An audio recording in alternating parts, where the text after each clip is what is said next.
বিএনপিকে আগের চেয়ে অনেক কঠোর উল্লেখ করে অনৈতিক কাজ করলে কাউকে ছাড় না দেওয়ার হুঁশিয়ারি দিয়েছেন দলটির ভারপ্রাপ্ত চেয়ারম্যান তারেক রহমান। যারা ভুল কাজ করে তাদের দ্রুত সংশোধনের পরামর্শ দেন তিনি।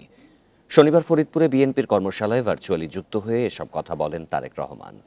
জানান, বিএনপি ক্ষমতায় গেলে প্রধানমন্ত্রী সহ সব পর্যায়ে জবাবদিহি থাকবে।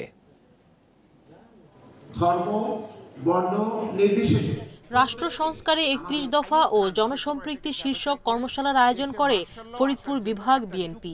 কর্মসূচিতে যোগ দেন দলের সাংগঠনিক বিভাগ ফরিদপুরের নেতারা। মানুষ বিএনপি থেকে কি প্রত্যাশা করছে? দিনব্যাপী কর্মশালার শেষ পর্যায়ে লন্ডন থেকে ভার্চুয়ালি যুক্ত হন বিএনপির ভারপ্রাপ্ত চেয়ারম্যান তারেক রহমান।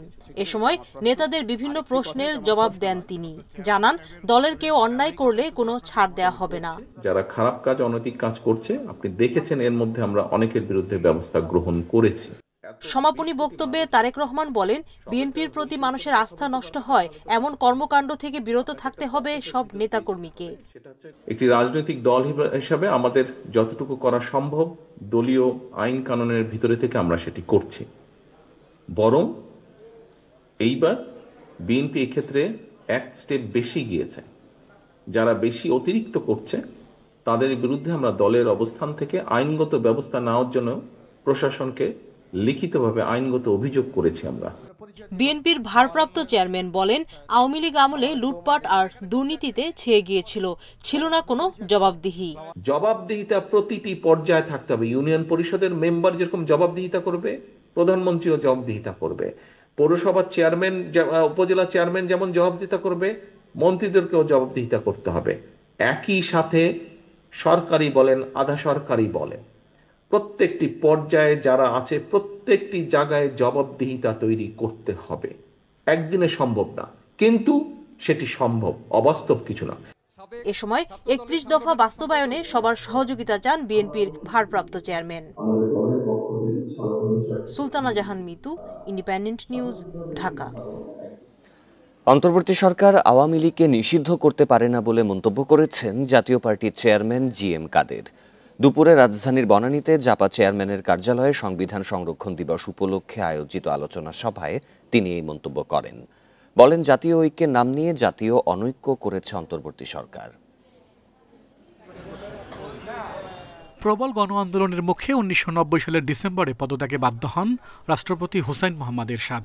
সেই দিনটিকে সংবিধান সংরক্ষণ দিবস হিসাবে পালন করে জাতীয় পার্টি। এই উপলক্ষে আলোচনা সভায় দলটির চেয়ারম্যান জানান, আওয়ামী লীগ এবং জাতীয় পার্টি দেশের ৫০% মানুষের প্রতিনিধিত্ব করে। দল দুটোকে বাদ দিয়ে জাতীয় ঐক্যের নামে জাতীয় অনৈক্য করেছে অন্তর্বর্তী সরকার। ৫০%-এর বেশি অংশকে ওনারা এই ডায়ালগের বাইরে রেখেছে। এই জনসমষ্টিকে রিপ্রেজেন্ট করছে যারা, বা যেই জনসমষ্টির কোনো রিপ্রেজেন্টেশন না রেখে তারা এই ঐক্যের ডাক দিয়েছেন। এটাতে করে আমি মনে করি যে একটা জাতিগতভাবে আমাদের মধ্যে একটা ভুল বোঝাবুঝি, অবিশ্বাসের সৃষ্টি হয়েছে। কাদেরের অভিযোগ, জাতীয় পার্টিকে শান্তিপূর্ণ সমাবেশ করতে দেয়া হচ্ছে না, কার্যালয় জ্বালিয়ে দেওয়া হয়েছে, নেতাদের হয়রানি করা হচ্ছে, পথে ঘাটে ধরে নির্যাতন করা হচ্ছে, অত্যাচার করা হচ্ছে। এইভাবে করে আপনারা জাতীয় ঐক্য করবেন, এইভাবে করে আপনারা রাষ্ট্র সংস্কার করবেন, নির্বাচন করবেন। অন্তর্বর্তীকালীন সরকার নিজেই একটি দল গঠন করছেন বলে আমরা বুঝতে পারছি। সরকারের থেকে তারা মন্ত্রী হয়ে তারা দল গঠন করার চেষ্টা করছেন। তাহলে তত্ত্বাবধায়ক সরকার ব্যবস্থা তো আসলেই ওই জন্য যে কিংস পার্টি থাকবে না। জাপা চেয়ারম্যান অভিযোগ করেন, সাংবাদিকদের স্বাধীনভাবে কাজ করতে দেয়া হচ্ছে না। সকল দলের অংশগ্রহণে একটি নির্বাচন আমরা চাই। আল আমিন হোসেন, ইন্ডিপেন্ডেন্ট নিউজ, ঢাকা। নির্বাচনের রোডম্যাপ ঘোষণা হলে মানুষ নির্বাচনমুখী হবে, বন্ধ হবে ষড়যন্ত্রের সুযোগ, বলছেন বিএনপি স্থায়ী কমিটির সদস্য খন্দকার মোশাররফ হোসেন। দলটির জ্যেষ্ঠ নেতারা মনে করেন, শেখ হাসিনাকে নিয়ে ভারতের ষড়যন্ত্র দুঃস্বপ্নই থেকে যাবে। প্রযুক্তির কারণে মিথ্যাচার করেও রেহাই পাচ্ছে না ভারত। শনিবার রাজধানীতে পৃথক আয়োজনে এসব কথা বলেন বিএনপি নেতারা।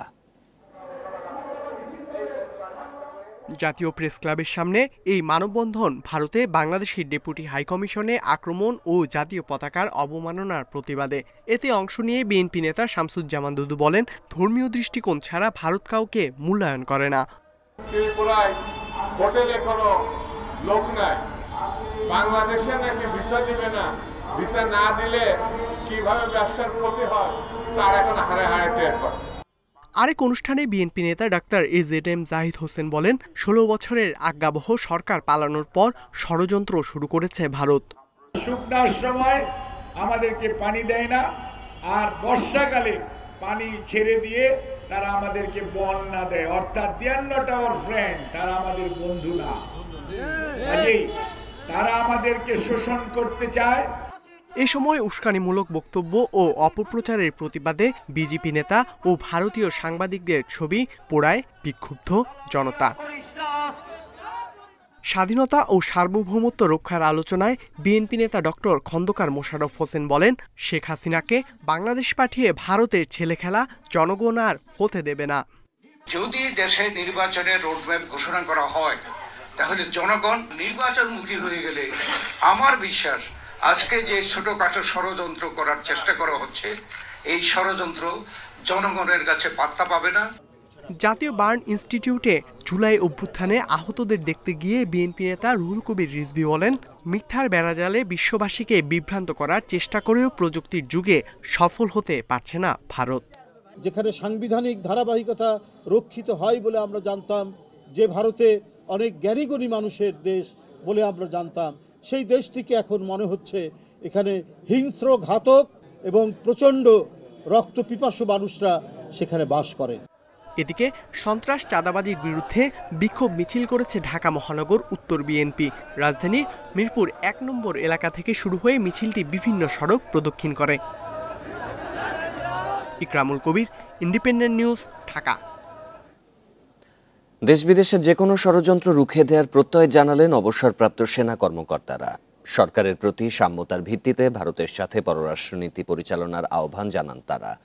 উগ্র হিন্দুত্ববাদের কাউকে প্রশ্রয় দেয়া হবে না বলেও হুঁশিয়ারি দেন। শনিবার সকালে রাজধানীর রাওয়া ক্লাবের সামনে এক সমাবেশে তারা এসব কথা বলেন।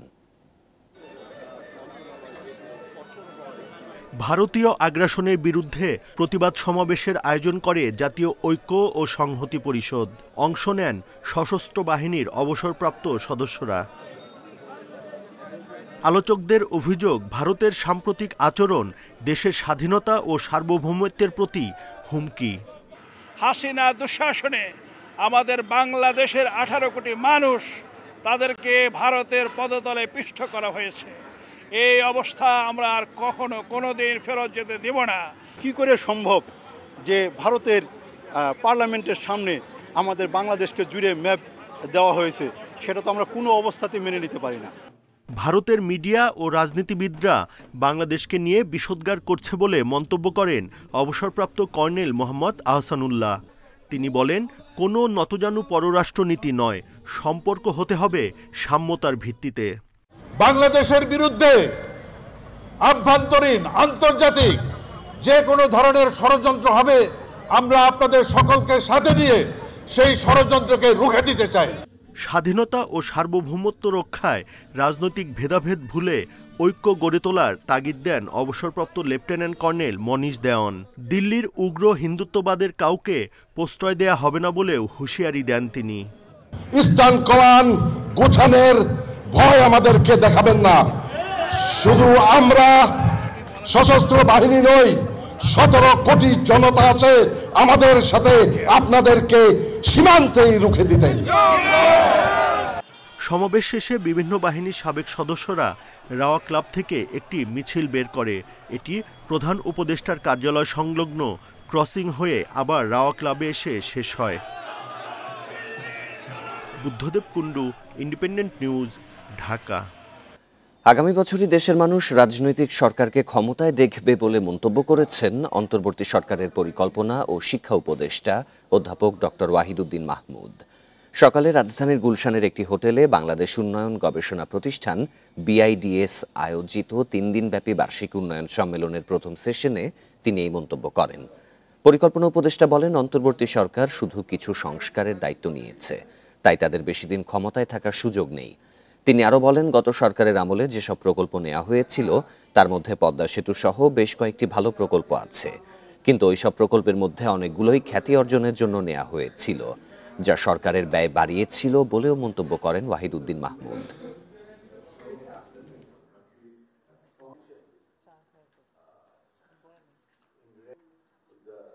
আমাদের এই গভর্নমেন্ট খুব স্বল্পকালীন, এটা তো আমি ব্যক্তিগতভাবে মনে করি আগামী বছরই আমরা একটা রাজনৈতিকভাবে নির্বাচিত সরকার দেখব। কোন দেশ কখনো তো হঠাৎ করে ওইভাবে উন্নতি হয়নি। আমরা তো মিডল ইনকাম ট্র্যাপের কথা এতক্ষণ বললাম।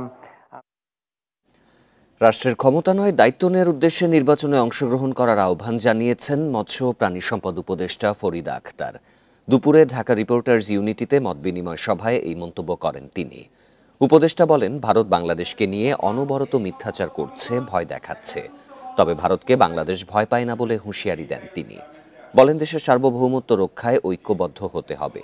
দেশের মাটিতেই শেখ হাসিনার বিচার হবে উল্লেখ করে ফরিদা আখতার বলেন, যে কোনো মূল্যে হাসিনাকে দেশে ফিরিয়ে আনা হবে। আমদানি নয়, পণ্যের উৎপাদন বাড়ানোর তাগিদ দিয়ে বলেন, কৃষিকে আরও সম্প্রসারিত করা হবে। যারা মানে আসবেন, নির্বাচিত হয়ে আসবেন, তারাও যেন ক্ষমতায় না বসে, এই চেষ্টাটাই করতে হবে। এটাই হবে সংস্কার। আমরা কাউকে আর ক্ষমতায় দেখতে চাই না, কারণ ক্ষমতা যে কি জিনিস সেটা আমরা দেখেছি, কি ভয়াবহ জিনিস। বিচার এই মাটিতে হবে হাসিনার। নরসিংদীর রায়পুরায় প্রভাব বিস্তারের জেরে প্রতিপক্ষের হামলায় ইউপি সদস্য সহ 2 জন নিহত হয়েছেন। আহত হয়েছেন কমপক্ষে 10 জন। নিহতরা হলেন চান্দেরকান্দি ইউনিয়নের 8 নম্বর ওয়ার্ডের সদস্য মানিক মিয়া ও গৃহবধূ কল্পনা বেগম। আহতদের ঢাকা মেডিকেল সহ বিভিন্ন হাসপাতালে পাঠানো হয়েছে। দীর্ঘদিন ধরে রায়পুরায় যুবলীগ নেতা আবিদ হাসান রুবেল এবং পৌর আওয়ামী লীগের সহসভাপতি হারুনার রশিদের সমর্থকদের মধ্যে বিরোধ চলছিল। এরই জেরে শুক্রবার রাত 3টার দিকে মেথিকান্দার নজরপুর এলাকায় হামলা চালায় হারুনার রশিদের সমর্থকরা। ঘুমন্ত অবস্থায় গুলিবিদ্ধ হয়ে নজরপুর গ্রামের কল্পনা বেগম মারা যান। হামলার সময় রুবেলের চাচা মানিক মিয়া পাশের চান্দেরকান্দি ইউনিয়নের ওয়ার্ড মেম্বার রশিদ উদ্দিনের বাড়িতে আশ্রয় নেয়। এ সময় হারুনার রশিদের সমর্থকরা তাকে কুপিয়ে হত্যা করে বলে অভিযোগ নিহতের স্বজনদের। আমার বউদের এরা যে হত্যা করছে, এটা আমি সুস্থ বিচার চাই। সাইডটাতে শুরু করছে ককল হুড়ানি আর গুলি হুড়ানি, মেঘের লাইন গুলি পড়ছে। প্রথমে একটা আওয়াজ হয়েছে স্যার, ওই সফরটাতে আমরা হজক হয়ে গেছি। হজক হয়ে এখন তাকি মানে ফায়ার করতেছে। ঘটনাস্থল পরিদর্শন করে তদন্তের পর ব্যবস্থা নেওয়ার কথা জানিয়েছেন আইন শৃঙ্খলা বাহিনীর সদস্যরা। অপ্রীতিকর পরিস্থিতি এড়াতে মোতায়েন করা হয়েছে অতিরিক্ত পুলিশ। যারা গুলিবিদ্ধ আছে তারা ঢাকা মেডিকেল সহ সদর হসপিটালে চিকিৎসাধীন আছে এবং এই ক্ষেত্রে দেশীয় অস্ত্র ব্যবহার করা হয়েছে। বর্তমান পরিস্থিতি নিয়ন্ত্রণে আছে। আমরা যারা দুষ্কৃতিকারী তাদেরকে ধরার জন্য অভিযান পরিচালনা করছি। মরদেহ উদ্ধার করে ময়না তদন্তের জন্য হাসপাতাল মর্গে পাঠানো হয়েছে। Independent news. ভারসাম্যহীন পরিবেশের জন্য দায়ী অপরিকল্পিত উন্নয়ন। নদী ধ্বংস করে কয়লাভিত্তিক বিদ্যুৎ কেন্দ্র গড়ে তোলায় ক্ষতির মুখে পড়েছে জলজ প্রাণ ও স্থানীয়রা। পরিবেশ দূষণের সরাসরি প্রভাব পড়েছে কৃষিতেও। শনিবার রাজধানীর মুক্তিযুদ্ধ জাদুঘরে ২য় জলবায়ু ন্যায্যতা সমাবেশে এসব কথা বলেন পরিবেশ কর্মী ও ভুক্তভোগীরা।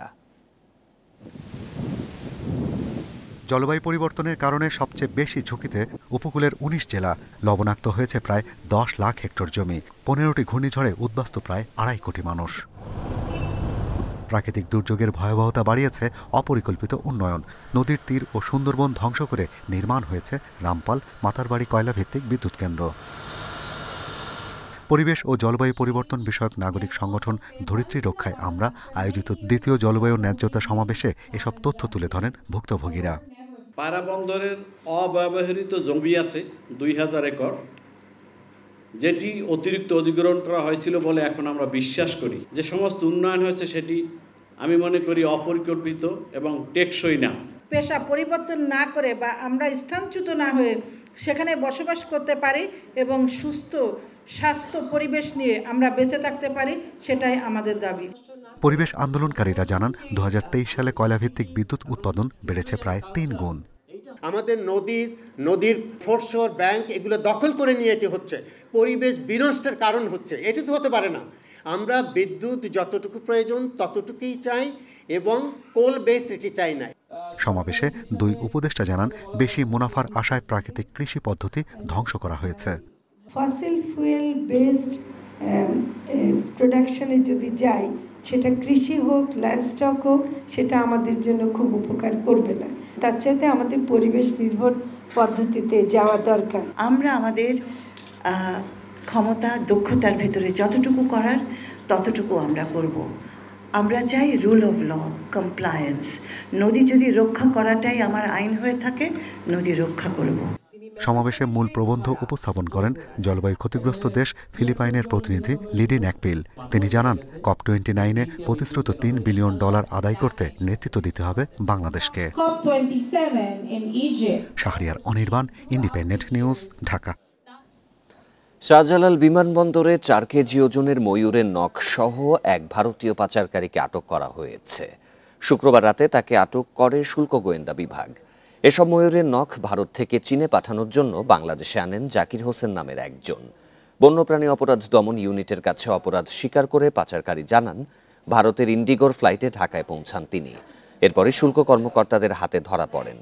মিরপুরে নূর আলম নামের এক ব্যবসায়ীর কাছে ময়ূরের নখ পৌঁছে দেওয়ার কথা ছিল তার। মাসে 4 থেকে 5 বার ভারত থেকে বিভিন্ন পণ্য চোরাই পথে বাংলাদেশে আনেন তিনি। তার বিরুদ্ধে বিমানবন্দর থানায় বন্যপ্রাণী সংরক্ষণ আইনে মামলা হয়েছে। এর আগে গত বছর শাহজালাল বিমানবন্দরে চীনে পাচার করার সময় 100 কেজি ওজনের ময়ূরের পাখা জব্দ করা হয়।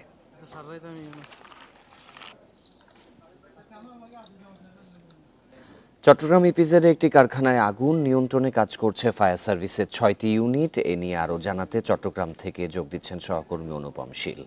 অনুপম, আগুনের ঘটনাটি কখন নাগাদ ঘটে, সার্বিক পরিস্থিতি নিয়ে জানাবেন। সর্বশেষ যে তথ্য, তাতে আরও একটি ইউনিট যুক্ত হয়েছে। মূলত চট্টগ্রাম ইপিজেডের 1 নম্বর গলিতে এই কার্টুন ফ্যাক্টরি, এটি 5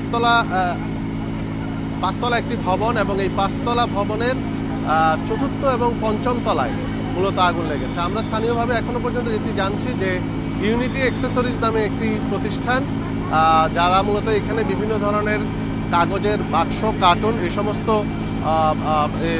অ্যাক্সেসরিজগুলো তারা বানাতো।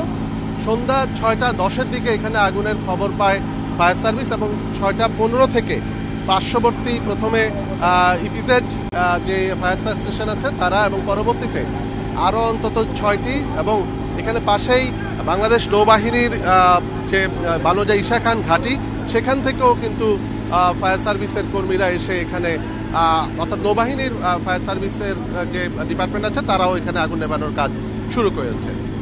ইতোমধ্যে আমরা যেটি দেখছি যে সময়ের সাথে সাথে আস্তে আস্তে আগুনের যে তীব্রতা বা লেলিহান শিখা সেটা কিছুটা কমে এসেছে। তবে এখনো 5 তলায় কিন্তু আগুন জ্বলছে এবং ফায়ার সার্ভিসের কর্মীরা এখানে দেখছেন যে ভবনের বাইরের দিকে তারা সিঁড়ি দিয়ে উঠে এই আগুন নেভানোর চেষ্টাটি করছেন এবং এখনো পর্যন্ত মোট 7টি ইউনিট এই আগুন নেভানোর কাজ চালিয়ে যাচ্ছে। তবে প্রাথমিকভাবে কি কারণে এখানে আগুন লেগেছে সেটি এখনো বলা যাচ্ছে না। তবে ধারণা করা হচ্ছে যে হয়তো বৈদ্যুতিক শর্ট সার্কিট থেকে এই আগুনটি লাগতে পারে। আজকে যেহেতু শনিবার, এখানে শ্রমিকদের আনাগোনাও যথেষ্ট অন্যান্য দিনের মতো ছিল না, কম ছিল, যে কারণে আসলে এখনো পর্যন্ত স্পষ্ট বলা যাচ্ছে না। তবে আমরা এখানে স্থানীয়দের সাথে কথা বলে যেটি জেনেছি, যে সমস্ত শ্রমিকরা উপরে বিভিন্ন ফ্লোরে আটকা পড়েছিল তাদেরকে নামিয়ে আনা হয়েছে। তবে ভেতরে কেউ আটকা পড়েছে কিনা সেটি এখনো স্পষ্ট নয়। তবে স্থানীয় শ্রমিকরা বলছে যে প্রায় সবাই তারা নেমে এসেছে নিরাপদে। তবে নামতে গিয়ে হুড়োহুড়িতে বেশ কয়েকজন আহত হয়েছে এমন একটি খবর পেয়েছি। গুরুতর আহত বা অগ্নিদগ্ধ কেউ হয়েছে কিনা এখনো সেটি পরিষ্কার বলা যাচ্ছে না এবং এখনো সেটি এখানে স্থানীয়রাও জানতে পারছে না। যেহেতু 6:10 এই আগুন লেগেছে, এখন প্রায় 1.5 ঘন্টার কিছু বেশি সময়, অর্থাৎ প্রায় 1.5 ঘন্টা হতে চললো এবং পার হয়েছে এবং এখনো পর্যন্ত আগুন ভেতরে কিন্তু আছে। বাইরে থেকে যেটি দেখা যাচ্ছে যে ফায়ার সার্ভিস কর্মীরা পানি ছিটিয়ে যাচ্ছেন এবং বাইরের যে লেলিহান শিখা সেটি শুরুতে যেটি দেখা গিয়েছিল সেটি এই মুহূর্তে দেখা যাচ্ছে না এবং স্বভাবতই আমরা যেটি ধারণা করছি যে হয়তো আস্তে আস্তে আগুনটি ভেতরে নেভানোর যে কাজ সেটি আস্তে আস্তে শুরু করবে ফায়ার সার্ভিসের কর্মীরা। আমরা এই মূলত চট্টগ্রাম ইপিজেডের একেবারে বাইরের অংশে প্রথম গলিতেই এই অ্যাক্সেসরিজ ফ্যাক্টরি, যেটি মূলত বিভিন্ন কাগজের কার্টন, বাক্স, এই ধরনের অ্যাক্সেসরিজ, অর্থাৎ রপ্তানিমুখী শিল্পের এই ধরনের অ্যাক্সেসরিজ তারা উৎপাদন করে থাকে এবং ফায়ার সার্ভিস কর্মীরা প্রাথমিকভাবে যেটি বলছেন যে এই সমস্ত কাগজের অ্যাক্সেসরিজের পাশাপাশি সেখানে হয়তো বিভিন্ন ধরনের আঠা বা বিভিন্ন যে এই অ্যাক্সেসরিজগুলো বা বাক্স কটন বানানোর জন্য যে গামগুলো ব্যবহার করা হয় সে কারণে হয়তো আগুন নেভানো কিছুটা সময় সাপেক্ষ লাগতে বা সময় সাপেক্ষ ব্যাপার বলে তারা হতে পারে, এরকম একটি ধারণা তারা করছেন। তবে ঠিক কি পরিমাণ কাঁচামাল বা এখানে কি পরিমাণ কাগজ বা আঠা এই ধরনের এগুলো এখানে ছিল বা আছে সেটি এখনো স্পষ্ট করে বলা যাচ্ছে না। আমরা এখানে কারখানা কর্তৃপক্ষের কাউকে এখনো পর্যন্ত পাইনি। তবে যেহেতু এখানে কারখানা এখানে প্রত্যক্ষদর্শীরা যেটি বলছেন যে একেবারে ছুটির সময় থাকায় বেশিরভাগ ক্ষেত্রেই শ্রমিকরা বেড়ে যাচ্ছিল। এই সময়টিতে আগুনের কারণে আশপাশের অনেকেই এসে আসলে যদিও পরবর্তীতে উপরের দিকে হওয়ায় এই আগুন নেভানো শ্রমিকদের এখানে সম্ভব হয়নি, যে কারণে আসলে অনেকেই চেষ্টা করেছেন আগুনটি নেভানোর। তো এখনো পর্যন্ত ফায়ার সার্ভিসের কর্মীরা তারা চেষ্টা করে যাচ্ছেন আগুনটি নেভানোর। আমরা যদিও দেখছি যে আগুনের যে ব্যাপকতা সেটি আস্তে আস্তে কমে আসছে। হয়তো এভাবে চলতে থাকলে আমরা যেটি ধারণা করছি যে হয়তো আধা ঘন্টা থেকে 40 মিনিটের মধ্যে পরিস্থিতি দ্রুত স্বাভাবিক হোক এটা সকলের প্রত্যাশা। চট্টগ্রাম ইপিজেডে অগ্নিকাণ্ডের ঘটনার বিষয়ে জানাচ্ছিলেন সহকর্মী অনুপম শীল। এই ছিল সংবাদ সন্ধ্যায়। সব খবরের আরো বিস্তারিত জানতে চোখ রাখুন ফেসবুক, ইউটিউব এবং এক্সে। আমন্ত্রণ পরের আয়োজনে।